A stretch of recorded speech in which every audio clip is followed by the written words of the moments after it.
Hello everybody and welcome back to another Pokemon Emerald video. Today I will be using a Pokemon from Generation 1, but unfortunately for it, it's not exactly a very famous Pokemon for a multitude of reasons. It is very rare, at least as far as I remember, and it's also not a great Pokemon. The typing is very general, the stats are not very good, and the move pool is quite bad too. Anyway, for the rules, I can only use my starter in combat, I can't use items from my bag in battle, I can't raise my evasion in any way, and I can't use cheats or glitches. As you may have already noticed, I added a small table with the IVs and EVs for the Pokemon I am currently using. And also the blinking issues should be mostly fixed. Let's hope that's the case.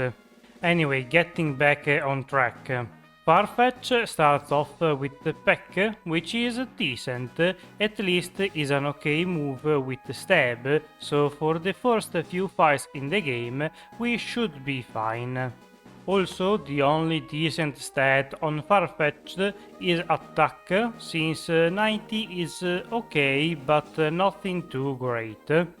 But unfortunately I got unlucky with the IVs. As you can see, I only have 5 EVs in attack, so my physical attack is not going to be very high throughout the entire game. One small good thing that Farfetch'd has going on for him is the ability. Keen Eye makes it so I cannot have my accuracy lowered, which is quite good in some cases in this game, since there are a lot of my Tienas that like to use Sand Attack. Talking about that move, it's pretty much the only option I have to get through Roxanne in a moderate amount of time. I tried taking her on at many different levels, but I always ended up being defeated. Eventually I learned Knockoff, which is unfortunately a pretty bad move at this point in the franchise, since it only has 20 base power. But since it is a dark type move, it is also special, and yeah, my special attack is very bad compared to the physical one, but also I do not have to deal with their high defense and their resisted typing. So after quite a few attempts going nowhere, I ended up settling for a sand attack and knockoff strategy. I know some people do not like when I use sand attack, but I do not think it's as bad as double team. Mostly because when you use double team, you are increasing your own stats, so for the rest of the fight you will have max evasion. Instead, when using sand attack, you can only affect one Pokemon and have to restart all over again with the second one. Even being 11 levels over Roxanne's Pokemons, the fight against her was not very easy. And I have to admit, I got a bit lucky with the Nosepass, choosing to not use Rock Tomb very often. Anyway, after getting the first and probably the hardest badge in the game, we can move on with the story, and before leaving town, we are face to face with May for an optional fight. This one is a bit scary because Torkoal has a curse which increases both his defense and attack, but fortunately for me, he loves to spam it a lot and often ends up being defeated before he can do anything. Moving on from that encounter, we can get to the second gym, who is a fighting type specialist. Peck at this point is starting to fall off with only 35 base power, but given the fact that it is super effective and stab, it is still enough to defeat his team without too many issues. Now that we have the second badge too, we can resume our journey and move on to the next town over, where we end up finding a scientist being harassed by some Team Aqua grunts. As usual, those guys are not too dangerous given the fact that their Pokémons are very frail, so with a couple of pecks each, their Pokémons fall down one after the other. After sweeping both of their teams, we are introduced to their boss Archie. He loves to do the evil guy monologue, and so we let him speak for a while until eventually they all leave and let this guy go. We can finish off our delivery and move on with the journey. Not long after that, we are face to face again with May. This time her team is a bit stronger, but since I took the time to level up quite a bit, I do not have that many issues with her. And we also learned the move Swords Dance, which, as you might imagine, is extremely good in these kinds of runs. Not long after defeating May, we can reach Moville, and here we have to grind quite a bit for levels, because our next match is going to be against the gym leader Watson. He uses electric types, so this might be bad for us, but thankfully Electric is kinda dumb and allows us to set up multiple Swords Dance. Unfortunately, I am in a bit of a bad situation, because Peck is not very effective against his Pokémons, so I end up having to use Fury Cutter, but that's also not great, since it starts off with very little power, and sure, it gets stronger and stronger, but if I get fully paralyzed or miss, the power resets, so that's not great. Fortunately, that does not happen, so Watson ends up being defeated in a very easy manner. After exploring more of the region, we end up in Mitterfall Caves. Here we find the two teams having a bit of a chit chat, and after interrupting them, we can reach the volcano where Maxie is about to wake up Groudon, or at least that's what I think he is trying to do. We cannot let him do that, since that would be a natural disaster, and so we end up facing him. Here is where the Mightyena spam starts to come in, and fortunately this time things do not get too ugly. I can ignore any send attacks as previously mentioned. The only thing I have to worry about really is confusion, but this time he does not end up using it. After stopping Team Magma, we can go to the next gym, which is located nearby. Flannery loves to use fire types, which is not that important for us.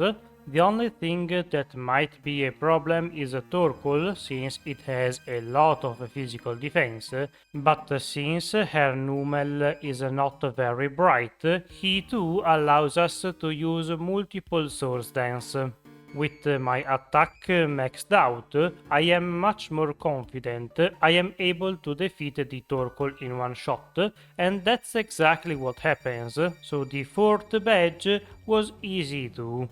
Now that we are halfway done with the collection, we have to go back quite a bit until we reach our dad's gym.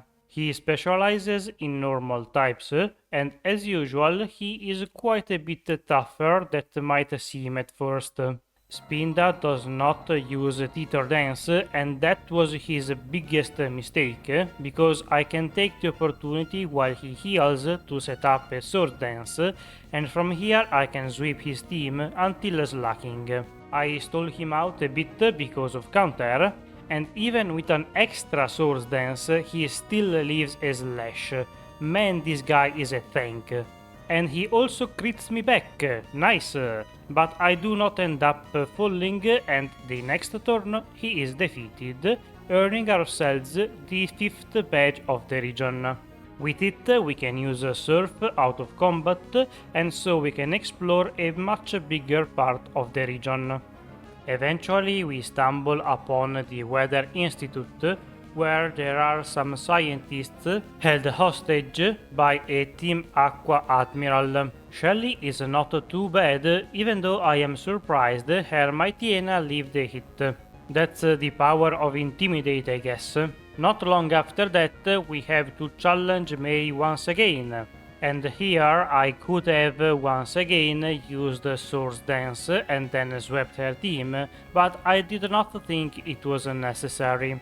I do take a bit more damage since I cannot one-shot everything, but the fight was still extremely easy. Moving on from that, we have to challenge the 6th gym. Winona loves to use her flying types, and here I made a bit of a mistake, as setting up against Swablu is not advised, as it knows Parrish Song, and he will use it with prejudice. This time I got off scot-free, but that was definitely a useless risk I just took. I proceeded to set up more against Tropius, since I know that Skarmory will be a bit of a problem because of the typing, but with plus 6 attack, in just a couple of slashes the metal bird falls from the sky too. After destroying the rest of her team, we can earn the 6th badge and we can now use Fly out of combat. One option is to teach Farfetch'd Fly, but I'm not a big fan of that move for a couple of different reasons. First off, the power is not too great. It takes 2 turns to hit, so if a Pokemon has Protect, with decent AI, I will be unable to hit them. And lastly, the accuracy is not 100%, so it will often miss. It probably would have still been a good idea, since I do not have much to deal with ghost types at the moment, but we'll cross that bridge when we come to it later. For now, we have to worry about another fight against Maxi, this time not long after he wakes up Groudon. This one is quite a bit scarier than the first one, because he now evolved Zubat into a much more powerful Crobat. Mightyena misses a Swagger, which I did not even think was possible. Without that, I can tear through his team without the worry of hitting myself and one-shotting my own Pokemon. Crobat unfortunately is much faster than me, so he does manage to land a confusion, but I get through it and one-shot the butt in return. Good one, Farfetch'd. Next, to just keep things boring, is another Team Aqua Admiral. This one is a bit more dangerous than Shelly, because he starts off with Mightyena, who this time manages to land a Swagger. Since I did not use Swords Dance 2, the damage from confusion is not great, and after a couple more turns we can defeat him too.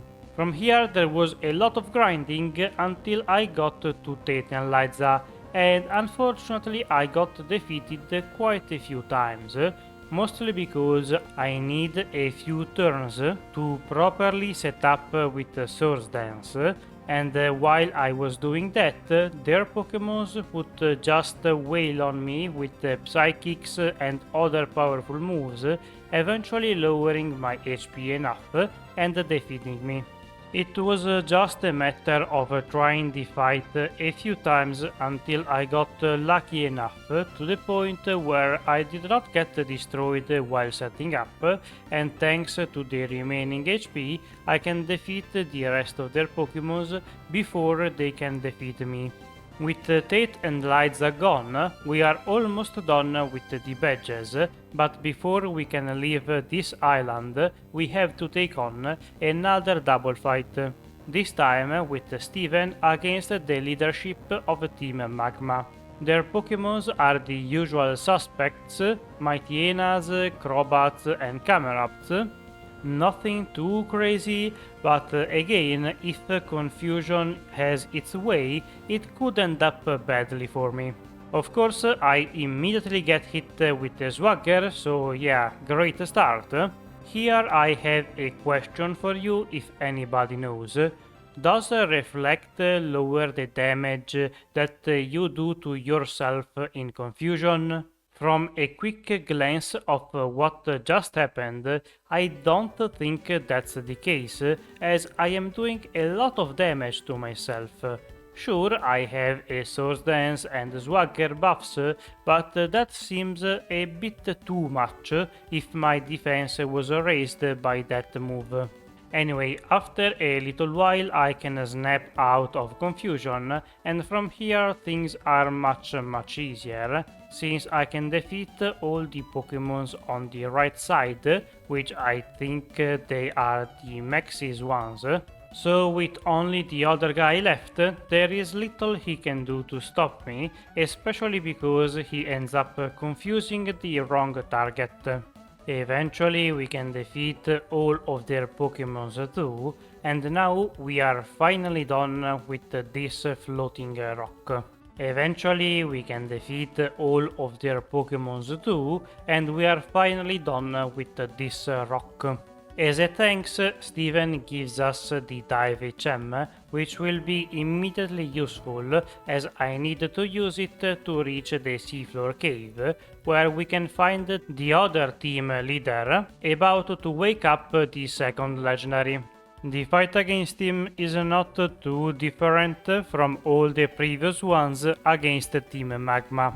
I just end up using Swords Dance earlier this time, betting on the fact that I will not get confused. That's not exactly the case, as Crobat immediately uses Confuse Ray, but I do not hit myself too many times, and so his whole team is defeated after a few returns. Unfortunately, that's not enough to stop his plan, as the red orb activates and wakes up Kyogre. With both of the legendaries awake, we have to go ask Rayquaza for help.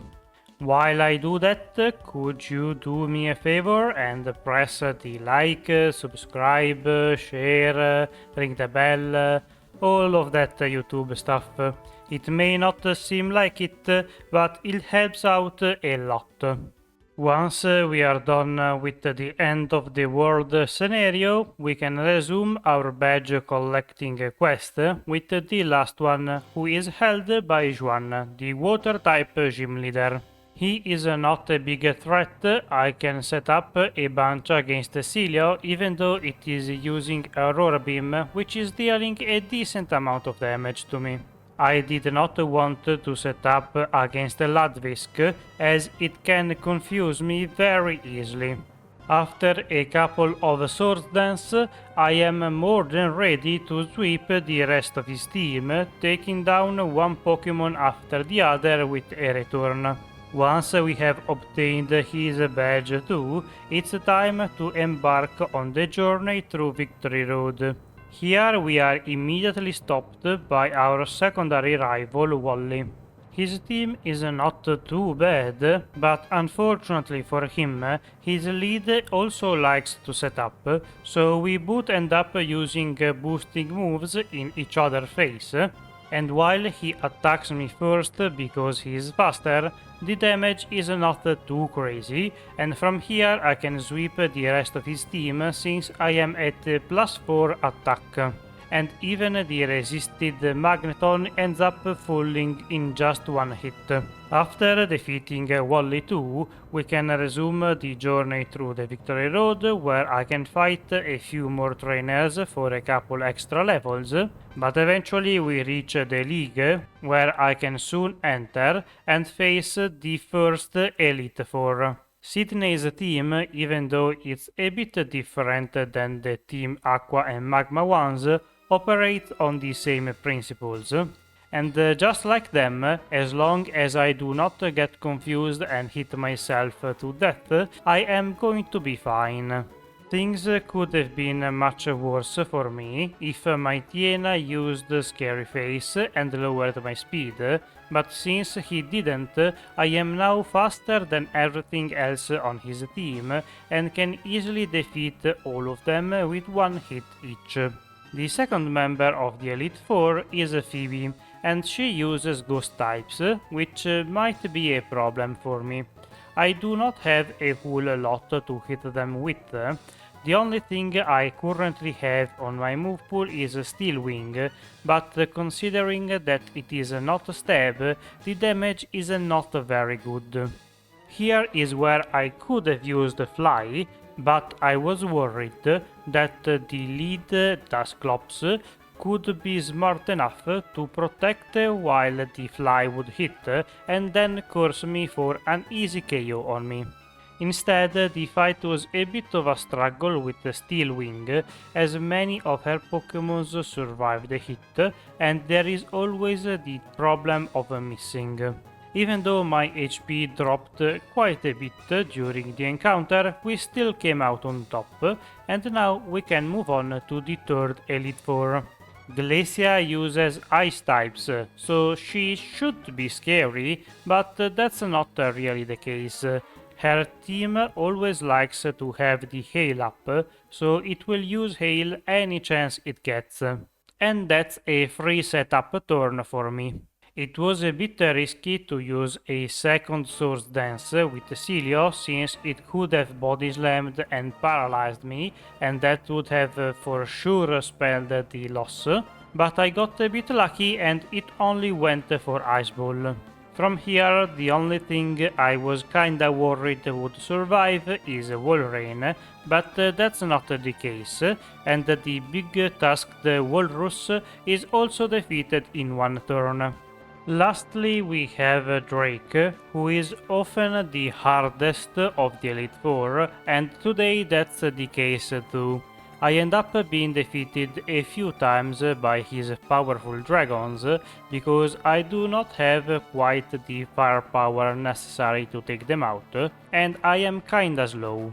In the successful attempt, I got 2 Sword Dance off against a Shelgon without being hit by a Rock Tomb, and this allows me to outspeed most of the rest of his team, except for Salamence, who is still faster than me. That's impressive. Fortunately, that's the only thing that outspeeds me, so the rest of the team is defeated without taking any more damage. Fortunately, that's the only thing that outspeeds me, so I can defeat the rest of the team without taking any more damage. And lastly, we have the champion Wallace. I could go for the usual strategy of setting up against Wailord, but that is kinda risky since it knows Blizzard.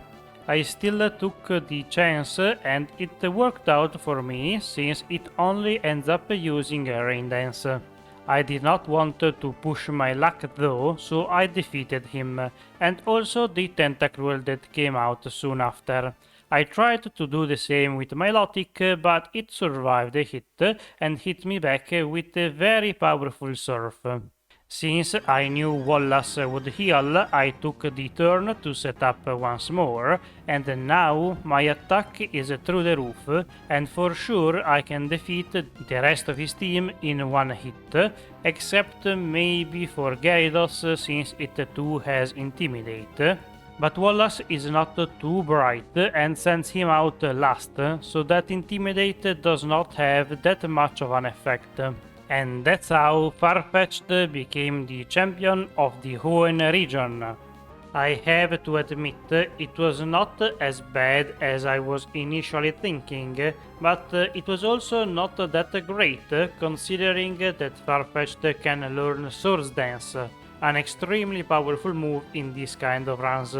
Anyway, thank you for watching. If you enjoyed, press the like, subscribe, share, ring the bell and all of that. And if you have any comments or video ideas or any feedback, leave them down below. I'll be sure to answer them. I'll see you next week. Bye!